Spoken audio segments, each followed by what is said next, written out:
Lorsque les nations occidentales ont imposé des sanctions à la Russie suite à son invasion à grande échelle de l'Ukraine, les gouvernements s'attendaient à ce que les projets énergétiques russes dans l'Arctique s'arrêtent.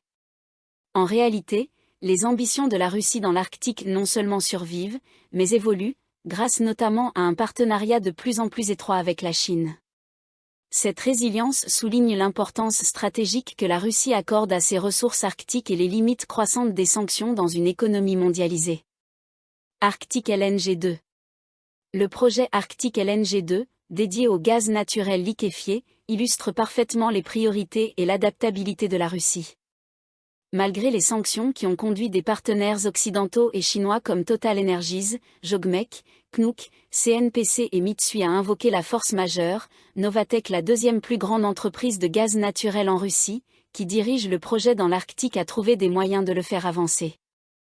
Lorsque les sanctions ont coupé l'accès aux turbines à gaz occidentales de Baker Hughes, Novatek s'est rapidement tourné vers le fournisseur chinois Arbin-Guanggan. Bien que la conception de l'unité de liquéfaction Train 1 ait dû être modifiée pour fonctionner temporairement à une capacité inférieure, et que l'unité Train 2 ait été entièrement transformée en une configuration électrique, le projet progresse sans soutien occidental. Novatek utilise les bénéfices de son projet Yamal LNG pour financer Arctic LNG 2, créant ainsi un mécanisme de financement interne qui protège le projet des restrictions financières extérieures. Les défis liés au transport maritime ont constitué un obstacle supplémentaire, mais ils n'ont pas suffi à décourager Novatek. Les sanctions ont ralenti la construction et la livraison des transporteurs Arc 7 LNG capables de naviguer dans la glace, fabriqués en Corée du Sud, compliquant le transport du gaz depuis l'Arctique. En attendant, la Russie optimise l'utilisation des transporteurs existants de Yamal LNG et prévoit des transferts de cargaison en mer pour respecter son objectif d'achèvement d'ici 2026. La Russie peut compter sur une entité polyvalente pour fournir des services allant de la mise en service des infrastructures au transport maritime. Rosatom. Au cœur de la stratégie énergétique arctique de la Russie se trouve Rosatom, la corporation étatique nucléaire qui a largement échappé aux sanctions occidentales. Rosatom est responsable de la mise en service des infrastructures desservant le projet Arctic LNG 2. Son rôle dans le développement énergétique de l'Arctique dépasse son expertise nucléaire. Elle a obtenu presque un contrôle total sur la route maritime du Nord, essentielle pour transporter le pétrole et le gaz arctique. Rosatom étend ses activités de manière à soutenir directement les projets énergétiques dans l'Arctique. Son acquisition récente de Fesco, l'une des plus grandes compagnies maritimes russes, lui permet d'accepter des paiements en yuan chinois pour les transactions liées à l'énergie, contournant ainsi les sanctions financières occidentales sur les paiements en dollars et en euros.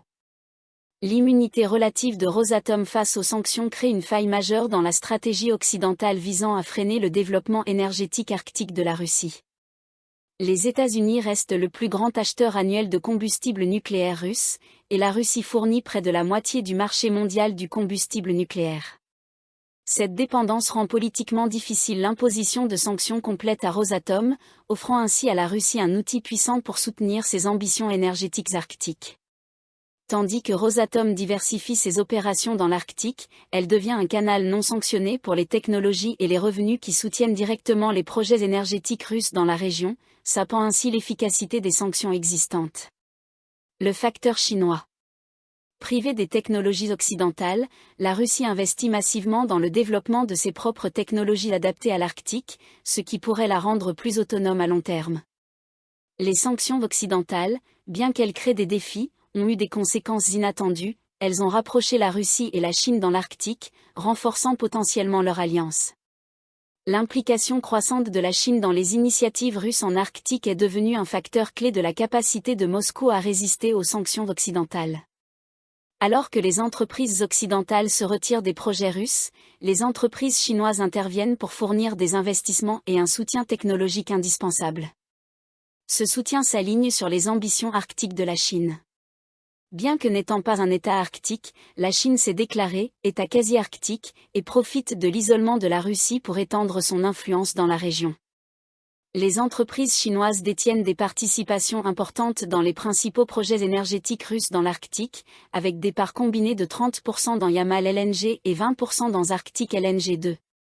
Bien que cette coopération sino-russe dans l'Arctique aide la Russie à contourner les sanctions occidentales, Elle suscite des préoccupations parmi les pays de l'A7 et les 7 membres du Conseil de l'Arctique sans la Russie quant à l'influence croissante de la Chine dans la région et aux implications à long terme pour la sécurité arctique. Les sanctions, une arme à double tranchant. Les sanctions occidentales, bien qu'impactantes, n'ont pas mis fin aux ambitions arctiques de la Russie, elles en ont simplement modifié la trajectoire. Pour les décideurs occidentaux, cela soulève des questions cruciales. Comment rendre les sanctions plus efficaces sans pousser la Russie davantage dans l'orbite de la Chine? Faut-il développer d'autres outils au-delà des sanctions pour atteindre nos objectifs politiques? Comment répondre à la coopération croissante entre la Russie et la Chine dans la région? Une pression accrue est-elle toujours la bonne stratégie, ou faut-il mêler incitation et mesures punitives? À l'avenir, les nations occidentales devront trouver un équilibre délicat dans l'Arctique. Elles devront peser la nécessité de contrer l'agression russe face à l'importance de maintenir le dialogue et la coopération dans une région cruciale pour le climat, l'environnement et les systèmes économiques mondiaux. Alors que le changement climatique continue d'ouvrir de nouvelles opportunités et de nouveaux défis dans la région, l'efficacité de la gouvernance multilatérale y compris les sanctions et d'autres réponses à l'agression russe et chinoise jouera un rôle clé dans la définition de l'avenir du développement de l'Arctique. Les pays de l'A7 pourraient devoir réévaluer leurs stratégies arctiques, en tenant compte non seulement de l'impact immédiat des sanctions et autres mesures, mais aussi de leurs implications à long terme pour la stabilité régionale et les préoccupations sécuritaires. Le défi sera de trouver un terrain d'entente dans un paysage géopolitique de plus en plus divisé et à l'issue incertaine.